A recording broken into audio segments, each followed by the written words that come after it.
My name is Sonia Hilgren. I am president of the Press Club and editor of Farm Journal. I'd like to welcome club members and their guests in the audience today, as well as those of you watching on C-SPAN, listening to this program on National Public Radio or the Global Internet Network. Before introducing our head table, I would like to remind our members of some upcoming speakers. Tomorrow, René Préval, the President of Haiti, will present a speech entitled Haiti, Democracy and Investment. On Wednesday, March 27th, Tom Downs, the President and Chairman of the Board of Amtrak, will talk about the future of Amtrak, focusing on high-speed rail on the Eastern Seaboard and rail safety. And on Thursday, April 4th, economist Lester Thurow will address a Press Club audience. Transcripts and audio and videotapes of Press Club luncheons are available by calling 1-800-NPC-2334. If you have any questions for our speakers, please write them on the cards at your table, send them up to me, and I will ask as many as time permits. I'd now like to introduce our head table guests and ask them to stand briefly when their names are called. From your right, Nancy Shia, Federal News Service. Robert Vitale, Thompson Newspapers. Annette Lecitra, Executive Editor, Education Daily. Keith White, Gannett News Service. Frank Okafor, Washington Bureau Chief, Milwaukee Journal-Sentinel, and past President of the National Press Club. I'm going to skip over one of our speakers for a moment.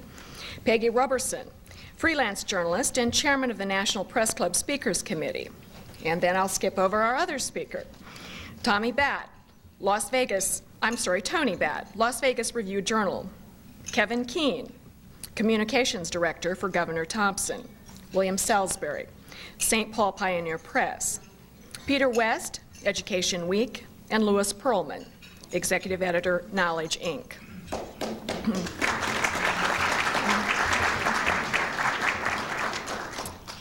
In 1989, at the request of then President George Bush, the nation's governors gathered at the first National Education Summit. They set 6 goals, later expanded to 8, for improving public elementary and secondary education. Almost 7 years later, another summit is planned next week, March 26th and 27th. The National Governors Association says that at most, only modest progress has been made in achieving the 1989 goals, and in some areas, students' performance has actually declined. A recent Gallup poll found that education, for the first time, was the #1 issue of concern for Americans, ahead of crime, health care, welfare, and jobs. Here today to discuss the upcoming Education Summit are this year's chairman of the National Governors Association, Republican Governor Tommy Thompson of Wisconsin, and the vice president of the NGA, Democratic Governor Bob Miller of Nevada. Our first speaker today, Wisconsin Governor Tommy Thompson, is perhaps best known for his campaign to reform Wisconsin's welfare system. Governor Thompson has also stressed education. He has advocated, for example, statewide examinations that would allow comparisons among schools and school districts, special aid to schools that are particularly effective in educating their students, and school choice, state subsidies to help parents pay tuition for their children at private schools. Before becoming governor, Tommy Thompson spent 20 years in the Wisconsin State Assembly, the last 5 as leader for the GOP minority. He earned the nickname Dr. No for his efforts to contain state spending. Our second speaker today, Democratic Governor Bob Miller of Nevada, has also pushed education reform since he was first elected governor in 1990. Governor Miller has stressed the need to improve the quality of education, even as the state struggled to provide enough classrooms, as Nevada's population grew exponentially in recent years. He has pushed for smaller elementary school classes and the use of educational technology. Before being elected governor, Governor Miller was first lieutenant governor and then later served as acting governor for 2 years after Governor Richard Bryan was elected to the U.S. Senate. Governor Miller has been active in efforts to aid victims of crimes, an interest growing out of his earlier career as a deputy sheriff, deputy district attorney, and then 2-term district attorney in Las Vegas, a sensitive position in that mecca for gamblers. He has served as president of the National District Attorneys Association and was appointed by President Ronald Reagan to the National Task Force on Victims Assistance. We look forward to what our speakers have to tell us today about the upcoming National Education Summit. First, give a National Press Club welcome to Governor Tommy Thompson of Wisconsin.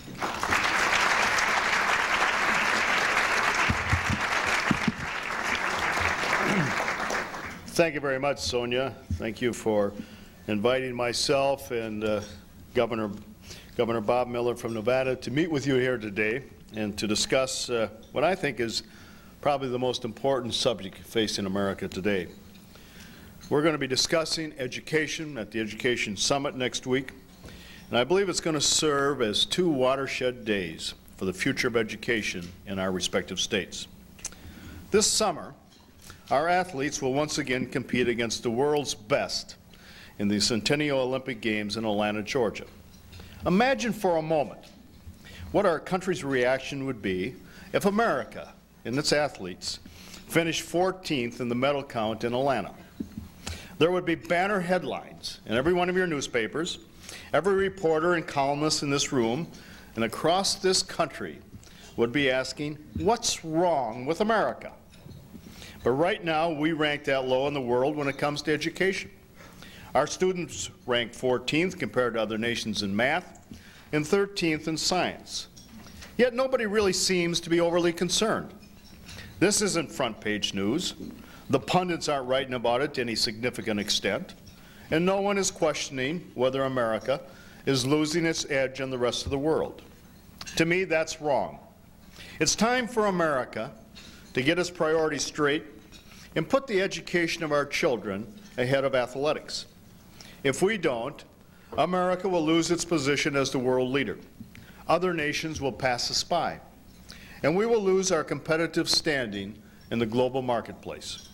Next Tuesday and Wednesday, the nation's governors and 50 business CEOs all across America will convene the 1996 Education Summit in Palisades, New York. We will do so with the goal of refocusing the nation's attention on education and the need to do better by our children. I will be co-hosting this summit as chairman of the National Governors Association with IBM Chairman Lou Gerstner and Governor Bob Miller, the Vice Chairman of NGA. The idea for the Education Summit came to me last July when we were convened up in Vermont. Lou Gerstner had given a stirring speech challenging governors to do more in the area of standards, and I agreed we needed to be more aggressive in the area. So after I took over as chairman of the NGA and ECS, I called Lou and asked him to join me in hosting a National Education Summit that would focus solely on helping states set academic standards in core subject areas, as well as developing the means to assess how well we meet those standards. We agreed that standards must be the foundation for any efforts to raise the quality of education in our country. Standards drive excellence, whether it be in athletics, business, or education. In the Olympics, our athletes know the standards that they must meet to achieve excellence. They know how fast they have to run if they expect to win a gold medal. They know how far they have to heave a shot put if they even want to make our Olympic team. And they know that if they want to set an Olympic record for the high jump, they must clear a bar set higher than 7 feet 9.5 inches. Olympic athletes have standards by which to measure themselves and their competitors. The bar of excellence keeps rising for these athletes as the standards keep getting higher. This forces the athlete to become better, stronger, and more competitive. Our schools, however, don't have such standards, nor do they have effective means of assessing how well they meet those standards. Therefore, our students and parents have nothing by which, or governors, to accurately measure the success of our excellence or our mediocrity in education. This helps explain why every year in schools across America, we have students graduating from high school having supposedly met the standards necessary to receive a high school diploma. Yet they can't read, they can't write, they can't do basic math. Thus is the reason the focus of the Education Summit. It will be to encourage each and every state across America to set education standards for their schools. We hope to lead the summit with all governors, and there will be 45 participating, signing an agreement to return to their states and set standards and assessments within 2 years. Now let me make something absolutely clear about what we mean about standards. We're not talking about outcome-based education or some politically correct cultural standards such as measuring some child's cognitive diversity conflict management skills. We are talking about solid, purely academic standards in core subject areas. And discussion at the summit will be strictly limited to core subject areas such as reading, writing, math, geography, and basic science. If you can't read and write, if you can't calculate, if you don't know the difference between Wisconsin and Arkansas, you should not be able to get a diploma, period. And if a school district is failing to teach those skills, the parents and taxpayers deserve to know about it. It's called accountability, and it is what our schools are greatly lacking right now. Standards and assessments provide accountability. The summit, we will stress that these standards must be set at the state and local level, with parents, teachers, school boards, administrators, business, taxpayers, and state leaders all working together as partners. The standards will not be set at the summit. That task will be left solely up to each individual state. In Wisconsin, for example, we are currently developing a process for setting local graduation standards that will be developed by each of our communities. I have proposed that by the year 2000, every student in Wisconsin must pass a graduation test in order to receive his or her diploma. In every interview I have done on the summit, I have been asked if the Education Summit is just another extension of Goals 2000 and the Charlottesville Summit. I want to tell you, absolutely not. The 1996 Education Summit is truly the diametric opposite of Goals 2000. Goals 2000, I participated, as did Bob Miller, was a noble effort, but it was not embraced by the American public. Because, why? It was a top-down initiative that came from Washington. The Education Summit takes a ground-up approach that emphasizes strong local control over the setting of the standards. There's a marked difference in approaches between the two summits, and I believe it will mean the difference between success and failure in our attempts to set education standards for our children and improve the quality of education across our country. Education reform will only be successful if it is done from the ground up. It must evolve from our neighborhoods and our communities. Any attempt to set standards at the federal level through a top-down approach, I believe, is doomed to fail. Make no mistake about it. Education is a local issue. And as we pursue standards, an important partner will be the business community. Businesses of all sizes, from the ma and pa corner store to the large corporation of America. They must be proactive in helping communities and school districts set the standards. Businesses must work closely with parents, with school boards, with teachers and community leaders in setting the standards. Businesses must let schools and communities know what they expect of students when they graduate. They need to let schools know what skills students need in order to succeed in the workplace.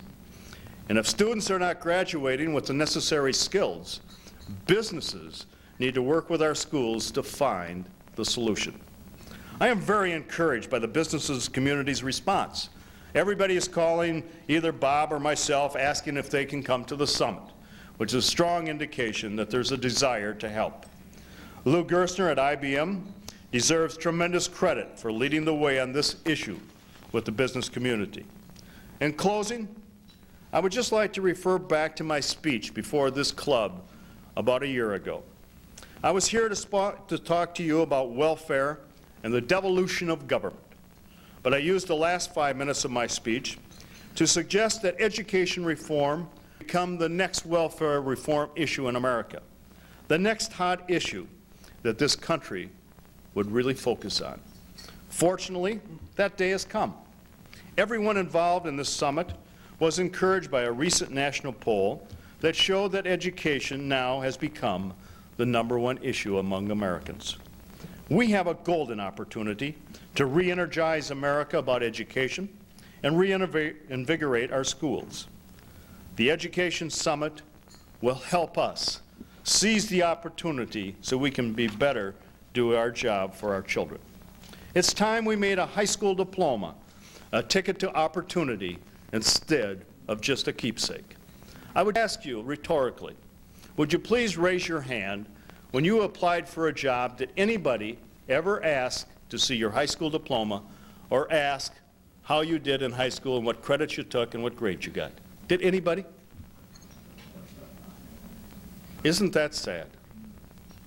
I've given that same question to audiences all over America, and only 3 people across America have ever been asked for their high school diploma and what grades they took in high school or how well they did in high school. Let's make sure our students learn the skills they need to succeed in the workplace. It's time we performed as well in the classrooms as we do on the Olympic playing fields. Thank you so very much for having me. Thank you so very much for allowing the NGA to be a participant at your luncheon meeting. And now I would like to turn it over to my friend and partner, Governor Bob Miller from Nevada.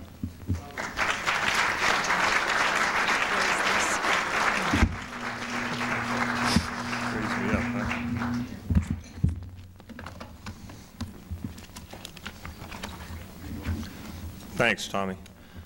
I'm here today to tell you why I believe that next week's National Education Summit could well mark a positive turning point for American education. Now, I'm not surprised if many of you are rolling your eyes with skepticism, because educational reform is a perennial topic, and it probably dates back to the first time that a schoolmarm put chalk to the board in the first one-room schoolhouse. Everybody's got an opinion on how to better educate our kids, and many think that they have the magic solution.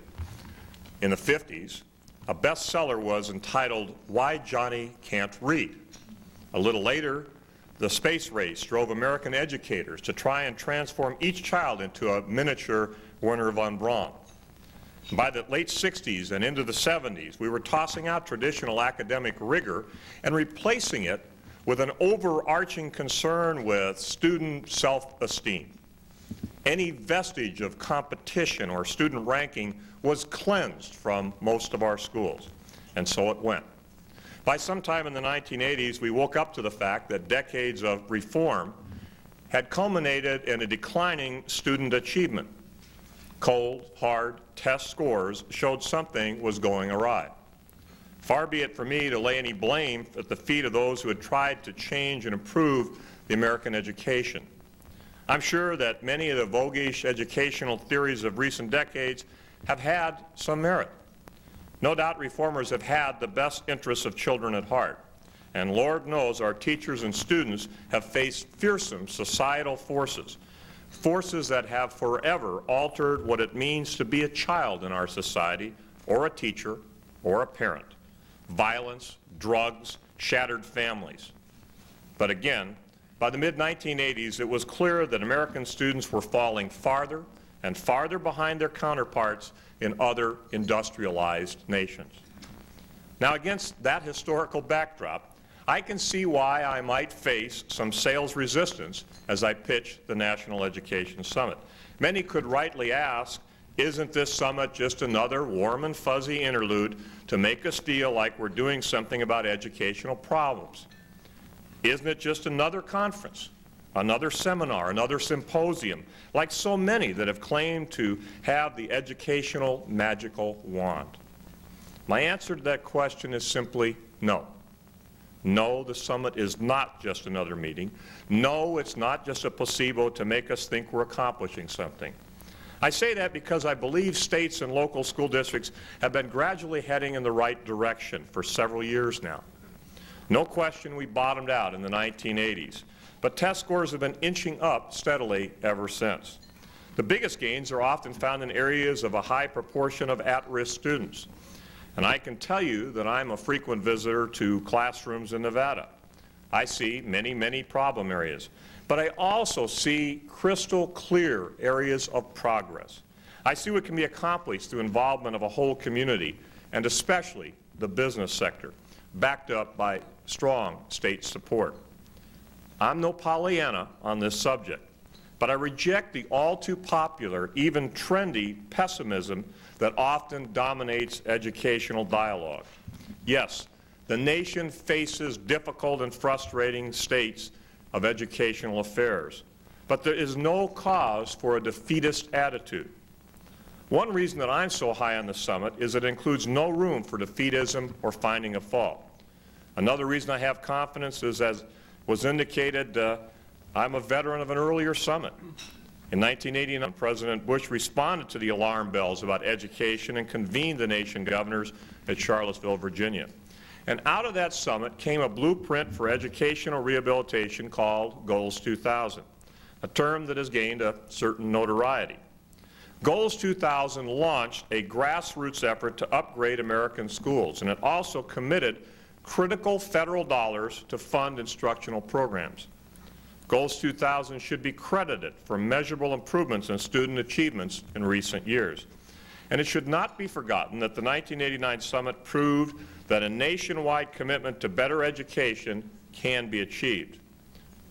But, as I said a moment ago, I've been in the educational trenches too long to be a Pollyanna. Goals 2000 has been beneficial, but the pace of educational reform is moving too slowly. Our vision needs to be broadened, our goals lifted, and our commitment renewed. The National Education Summit is the place and the time for this broadening, this lifting, and this renewal. When we envision high-quality education, we cannot be thinking only of the third grader in Omaha or the high schooler in Chicago or the middle school youngster in Los Angeles. We must also keep close eyes on the 8th grader in Tokyo, the high school student in Paris, and the elementary pupil in Berlin. Because, and this is no hollow cliche, we are intertwined in a world economy. Our students in Omaha, Chicago, and Los Angeles are this minute locked in competition with their counterparts in Tokyo, Paris, and Berlin. And it would be an abdication of responsibility, our very birthright as Americans, if we should fail the next generation and not prepare them to prosper in an era of intense global economic competition. The first step in this quest is to raise the educational performance bar for all students. Governor Thompson speaks of America's pride in our athletic success in the Olympics. But imagine for a moment that all of these high jumpers had been training all these years to clear a 3-foot bar instead of setting their aim at well over 7 feet like the rest of the world. Or how about the Olympic dream team, having played basketball all these years on an 8-foot basket, suddenly to be immersed into an Olympic competition at 10 feet. I kind of like 8 feet. I might be able to even dunk. But in any case, we wouldn't be the dream team if that's how we had trained. The same principle applies to our public school system. Our international academic competitors have moved beyond minimum competencies and have set much higher goals. Kids in France, Germany, and Japan aren't smarter than American children. They simply have greater expectations placed upon them. We're in the bad habit of devaluing the potential and talent of our children. Too often we seem to be willing to accept underachieving standards suitable only for a Beavis, a Butthead, or a Bart Simpson.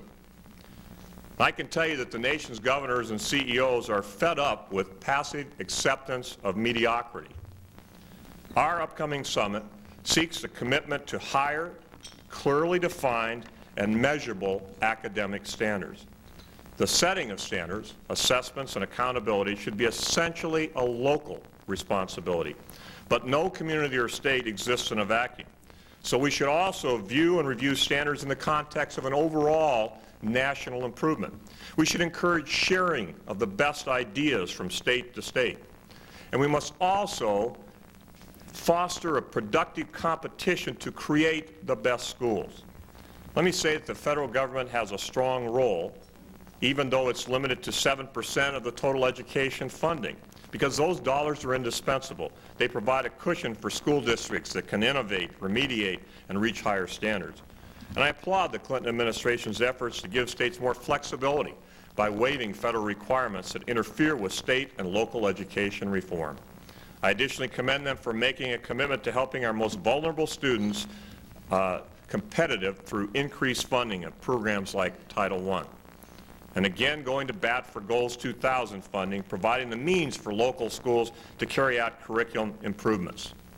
We need to maintain our partnership with the federal government, ensuring that each child has an access to a quality education.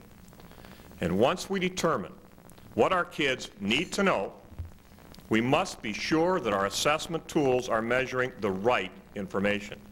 We need to know what is broken, who isn't learning and why, who isn't safe, who's having trouble learning English, and which schools are underfunded. I believe that national multiple choice tests can provide some useful data, but they only give us part of the picture. Many of my home state Nevada school districts are working with business leaders to develop ways to measure workplace skills like punctuality, dependability, and professionalism.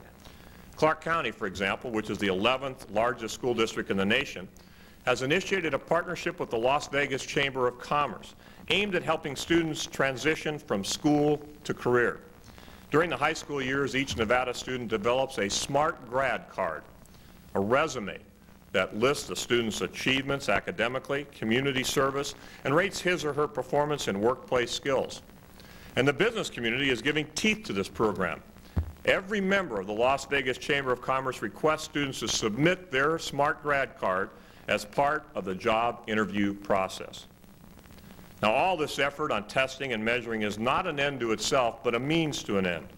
One of our greatest challenges is to ensure that we are using the data gleaned from assessments wisely. In Nevada, for example, we've established a comprehensive school accountability law, which requires each school district to issue an annual report to parents and the community on individual school performance. The Reno Gazette-Journal runs a full page on how each school compares to each other. And hopefully, through this process, we can identify the trouble spots in each district that can and should be improved with state and local support. Assessments, as I have come to understand, is a term of art in this reform debate. But we need to strip down this term to its roots. Kids take tests that are designed to let us know how they're doing academically. There's a whole science on this subject, but we laymen know a few important truths. The tests must measure important things: skills and knowledge. The tests must be fair, and fairness must not become a code for lowering standards. The tough question is, what do we do about the children, teachers, administrators, and parents when schools do not achieve high test scores? Do we place sanctions against the schools, fire the teachers and administrators, or scold the parents? Do we give financial incentives to the schools that have demonstrated the most improvement during the year? This isn't about carrots and sticks, and it would be a tragic misdirection of effort if we embrace such so-called solutions. No parent that I've talked to wants his or her child to get a substandard education. And no one wants fairness to be used to falsely prove that a child is getting good grades. As all of you know, the truth is that parents want their kids to get a good education, and they want to be told the truth about their performance. It doesn't take a crystal ball to predict that the affluent suburban school districts will do markedly better on average compared to those districts that are poorer and burdened by many of our social problems. If we're committed to highlighting the performance discrepancies between schools and student to student and district to we must be equally committed to providing the technical support and resources to our disadvantaged regions. This is the only way that we can ensure that all children will receive and reach their full potential.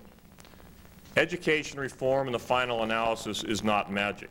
It's going on in our schools, the length and breadth of this nation. And there's learning going on, and it's going well. And we have much to be proud of. But all too often, we know there are schools that are not measuring up, and we need to do better. Our quest to find out through standards and assessments what is and isn't working in our schools should not be twisted into some form of social triage. The test scores should not verify, in some people's view, that some students will make it in our brave new high-tech world while others are expendable and can be left behind. I believe that the stakes are too high and too much is at risk for us not to promote academic excellence for every child. America is the only industrialized nation that is committed to giving every child a chance to perform at his or her highest level, and we must build on that commitment. The National Education Summit will last slightly more than 28 hours, a little bit longer than this speech. But that is time enough for solidifying an alliance between governors and business leaders dedicated to raising educational standards. It's time enough to fully open our eyes to technological innovations that must be standard equipment in all classrooms.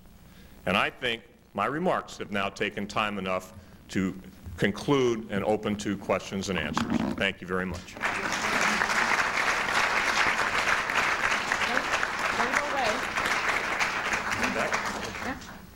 Yeah, why don't you both just stand? Sure. This is a question for both of you. What is the political landscape in your states? Do you expect Clinton or Dole to win? Would Ross Perot affect the outcome in your states? Well, being highly educated on this matter, I would think in Nevada it will be a very close race. President Clinton was the first Democrat to carry it in quite some time, as in the last election. I would love to say that that was because of the astute political knowledge of his campaign chairman, except that the fact that Ross Perot carried 2 counties in Nevada and had a significantly higher percentage of the vote there than others probably played a factor in it. So if it's a 2-person or a 3-person race, in either case it'll be close. But I hope and believe that President Clinton will again carry Nevada and the nation. The other speaker behind me probably disagrees with at least that national assessment. 4 years ago, Bill Clinton got 42% of the vote in Wisconsin, and George Bush got 38%, and Ross Perot got a little over 19%. If it's a 2-man race in Wisconsin, Bob Dole will win. It'll be close because Wisconsin leans more to the Democratic side, but I am confident that Bob Dole would carry it in a 2-man race. In a 3-man race, I think that it would be very difficult for the Republicans to win, depending upon how well Ross Perot does, because I'm confident it would take him more votes away from the Republicans than the Democrats. But overall, I think that I would hope that Ross Perot would not get in, but I think that it's going to have a tremendous impact on our chances. But I think Bob Dole will be the next president. Governor Thompson, please discuss Senator Dole's options for a running mate. Does it include you? Are you seeking it? Let me answer it this way. I have 25 telephones in the governor's office, and I do not allow all 25 to be used at one time.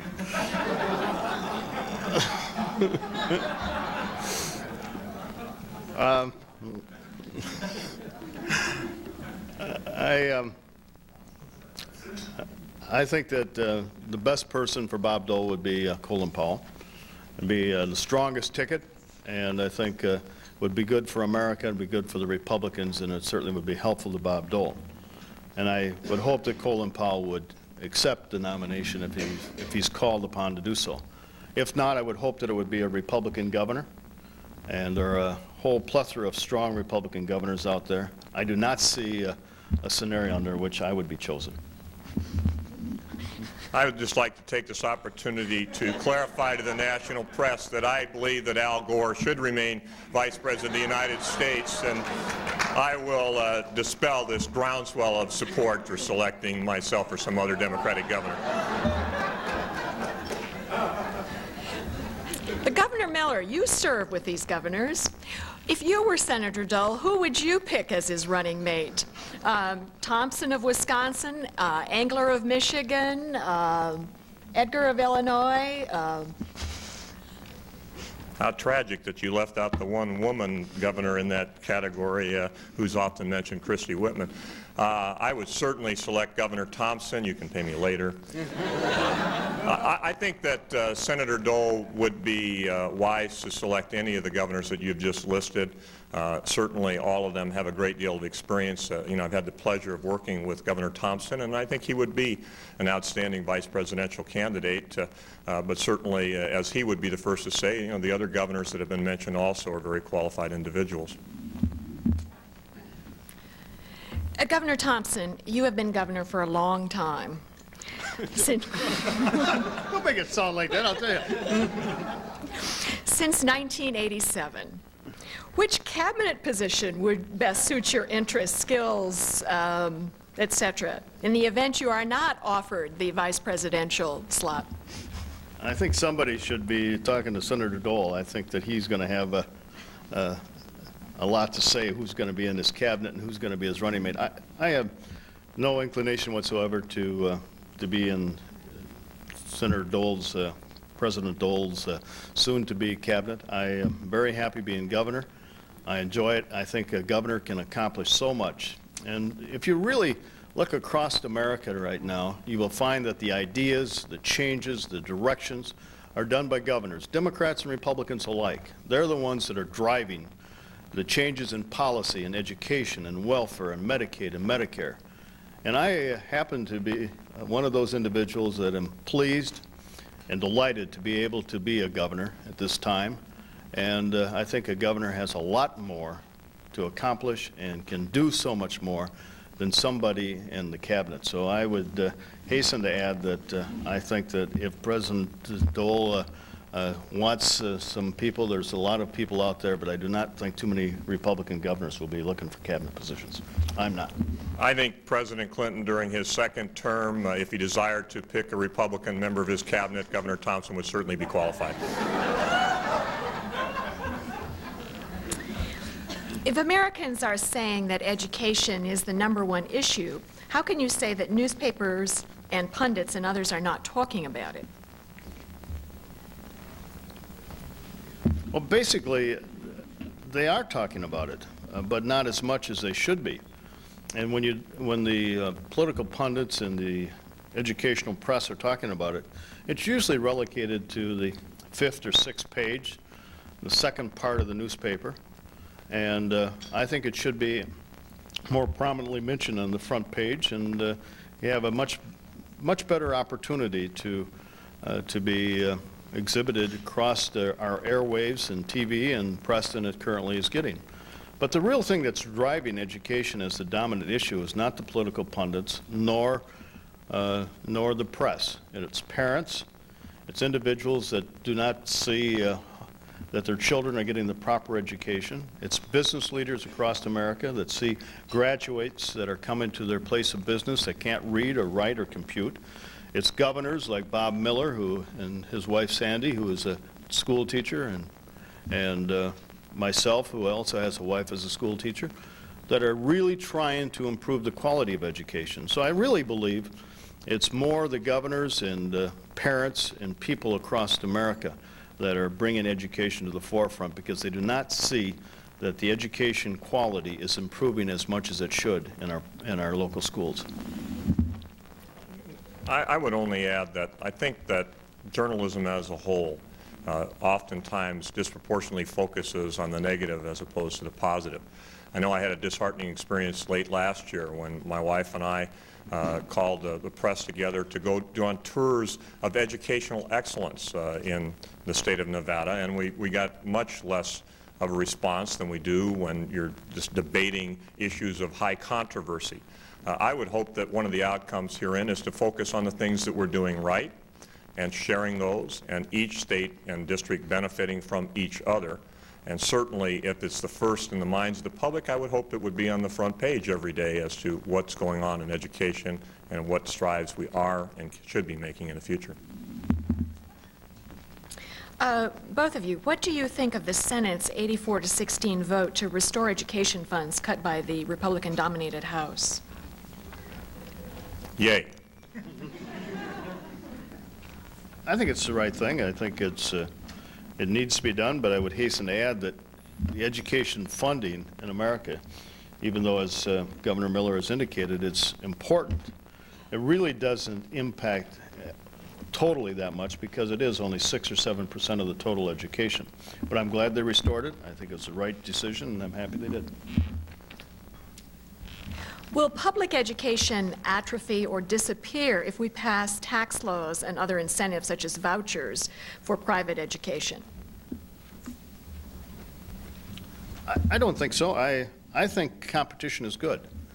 And you're still not going to be able to take over public education with vouchers or with public school choice or with private school non-sectarian schools. The truth of the matter is I think competition is good. We've started a voucher program in Wisconsin in just the largest school district, Milwaukee, but it's a very small program compared to public education. And I happen to believe that public education is going to continue to educate the majority of our students, should be, and will continue to do so. But I do not see anything wrong with trying a whole lot of different kinds of changes to improve education. For instance, in Milwaukee, it's a large urban school district like other ones. It's improving, but the private school choice is working out well. It allows for some competition, allows for some parental choice, and I think that's good. I certainly believe that there's room in this country for both private and public education, but that we must take care to ensure that it is not an imbalance based upon social or economic considerations. I think that the majority of our students in this country go to public schools, and it's a good thing. And we should make sure that we retain that balance and not restructure our educational structure so that those that are economically disadvantaged are relegated to less quality education. Certainly that's our goal in the Educational Summit, is to address public education. But on the other hand, who will represent concerns and interests of the private educational sector at the summit?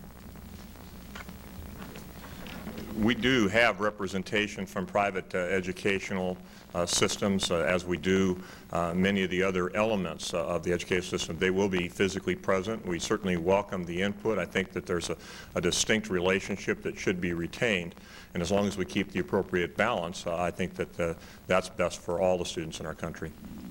What we did is we set up a way to bring in all the different kinds of views on education at the summit. Each governor gets to bring one of the CEOs from his or her respective state.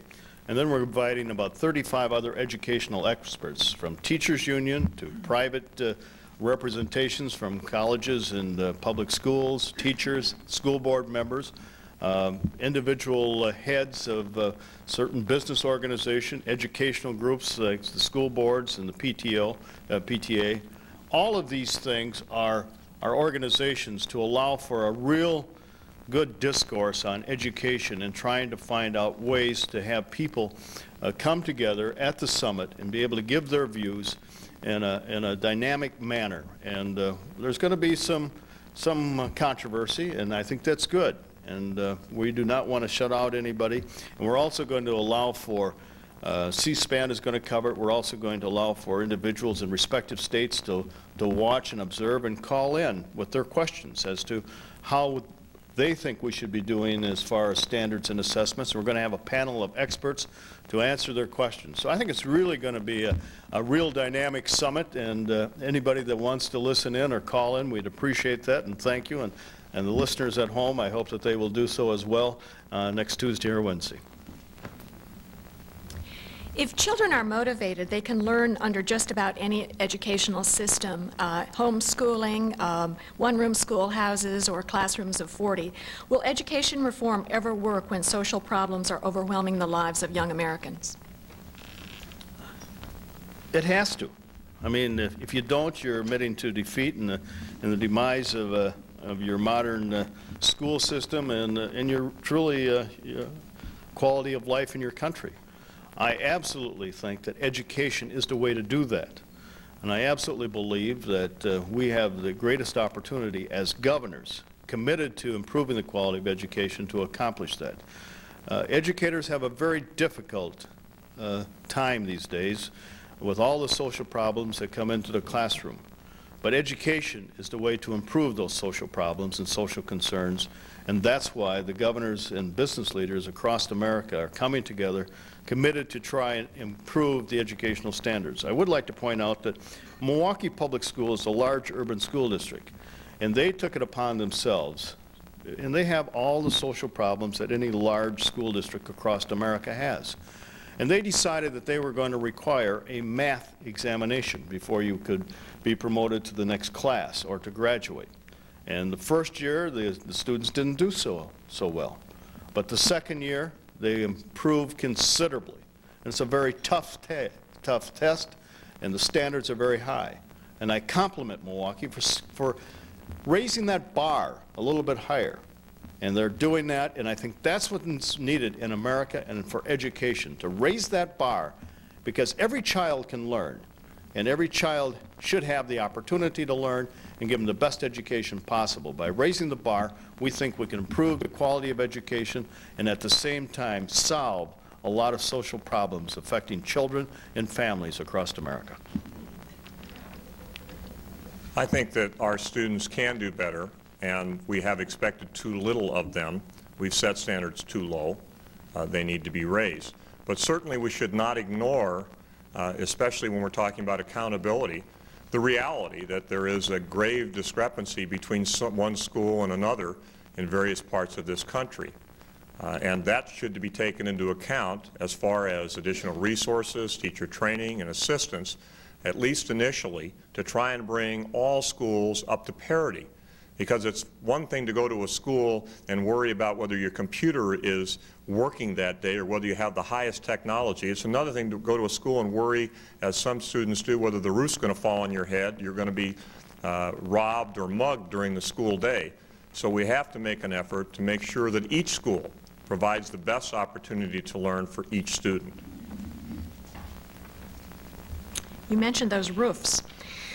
We read of schools with leaking roofs, broken windows, and broken toilets. These are mostly in poor communities. How can a rich country allow this to happen? Do you believe there should be a federal investment and guarantee in such situations? The federal government does play a role in trying to provide quality education for economically disadvantaged, and that's what I outlined earlier in my prepared remarks. That should continue. The enhancement thereof, I think, is important, and I commend the Clinton administration, for example, for trying to increase that funding in future budgets. And I believe that we all need to work together, but certainly state and local funding plays a more distinct and proportionate role in that very problem. And what we need to do is just make sure that we try and bring everybody up to par in their ability to learn and their opportunity to learn. I think once we've done that, then you can get into a strict competition. But at least initially, there should be a measurement of improvement against oneself, recognizing that suburban school districts and urban are not necessarily going to be on par in the initial assessments.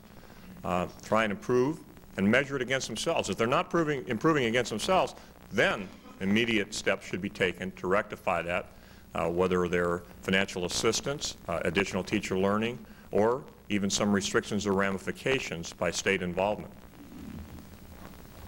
Did you want to say something? Well, yeah, yes, it is, because there's no way the federal government is going to ever be able to finance education. They're right now putting in 6 to 7%, some places even all the way up to 8%. But education is a local issue. It's a state issue. And states all across America are putting in a tremendous amount of money into education.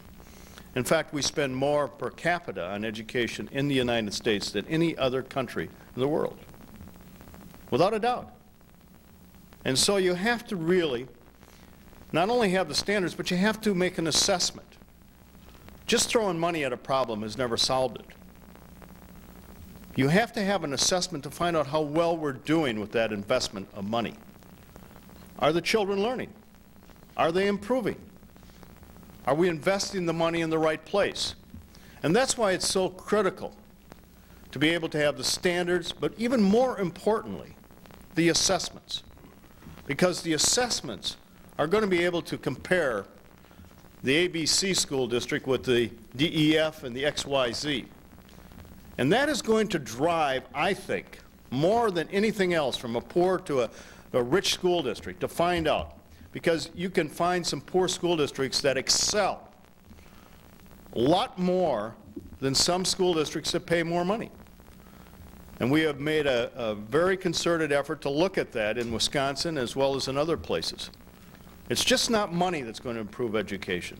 And that's why the assessment portion, and that's why this conference is so important, the assessment is going to be able to give us a better idea how well we invest our money, how well our students are doing, what they're learning, and how much they're learning.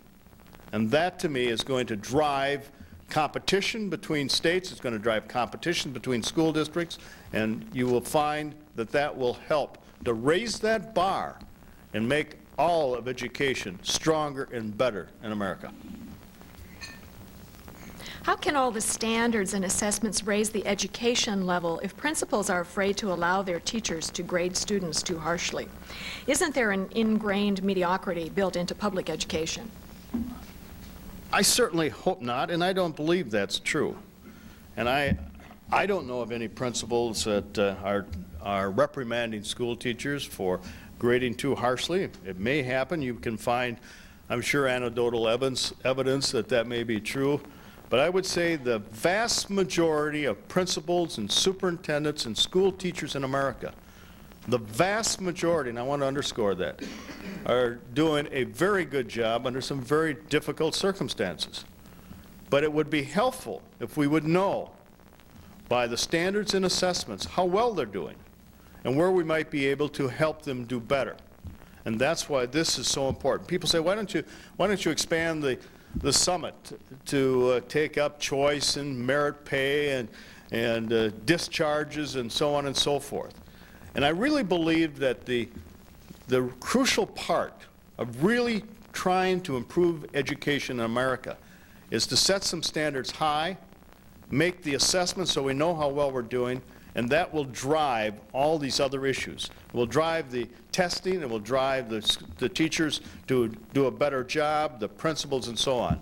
But I would like to hearken back to what I originally said. I think the educators are doing as good a job right now as we have expected of them. I think we need to raise that standard and expect more of our teachers and superintendents and principals as well as our students. Want me to answer that one, or are you going to ask the next one and I'll just stand here? I think that certainly we ought to, you didn't act fast enough, so I preempted. Certainly we need to recognize that there's modifications that need to be made in the entire structure. And there's many innovative ideas that are coming in various states throughout the country that each of us should share from. In Oregon, for example, it's my understanding that they're trying to measure a student's accomplishments based upon actual testing as opposed to their age grade scenario that most of us hear. And that's, I think, puts age and grade similarities, put pressure on principals and teachers to pass the student on to the next grade just because they're of the appropriate age. So we need to look at all of those types of programs and compare them and see what works best. And we've evolved from a one-room schoolhouse into the educational structure we have now. Maybe it's time to refocus on just what does work best and look at those type of ideas. Apple founder Steve Jobs, one of Silicon Valley's most successful dropouts, said recently he concluded that technology will never change education. The only hope, said Jobs, is to destroy the teachers' unions. Will Jobs be asked to address the Education Summit? No, but the current head of Apple is going to be in attendance. It's, you know, there are problems in education. That's why we're having the summit. I take a position that we need to address some of the union issues, but I think that would be very divisive at this summit, and that's why we're limiting our discussion to standards and to assessment and to technology. I think if you set the standards and assessment and expect more of the student, expect more of the teacher in the school district, and have a valid assessment, you're going to be able to drive the improvements in teaching and students and quality. And that's why we're doing it. I don't think it's going to help, you know, to spend our time bashing one group over the other group. I think what we have to do is start working together overall, collectively and cooperatively in America on a bipartisan basis, like Bob Miller and myself are doing in the National Governors Organization and the Education Commission of the States. I think America is thirsting for bipartisanship right now. They're thirsting for a degree of cooperation, a degree of unity, and I think it's an education that we can all come together at this summit and work together to try and find ways to improve the quality of education and find some answers. That's what we're going to do next Tuesday and Wednesday, and I think that's a much better way than picking on one group or another and saying they're the cause of it. Because all of us are the cause of the failure of education, and we can all be part of the solution, and that's what I hope that we'll be able to accomplish next week. Thank you. I'd like to give both of you certificates of appreciation for coming here today. Thank you. And for when things might get a little dull at the summit, here's a coffee mug for each of you. Thank you so very much, Sloan. Now I have a very serious question. Has anybody yet asked you if, with this traveling roadshow on education, that you are Mutt and Jeff? You answer that. Do we get to pick which one we are? And I kind of like to pick a different cartoon character, maybe, you know, like the Superman, because he gets Lois Lane. What do you have to say, Mutt? I would like to just to respond, even though Nevada is a very wealthy state, I would like to present to the press club with a plate from Wisconsin to acknowledge that we were here, to thank you for your hospitality, all of you. It's been a great audience, and thank you so very much. Bravo, bravo. Thank you.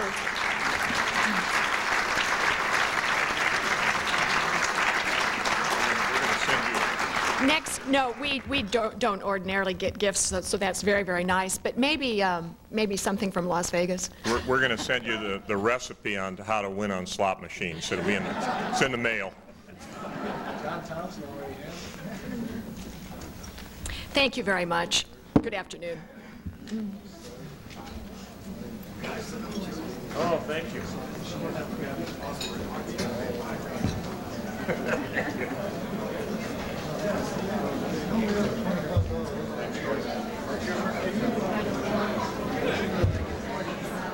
Yeah.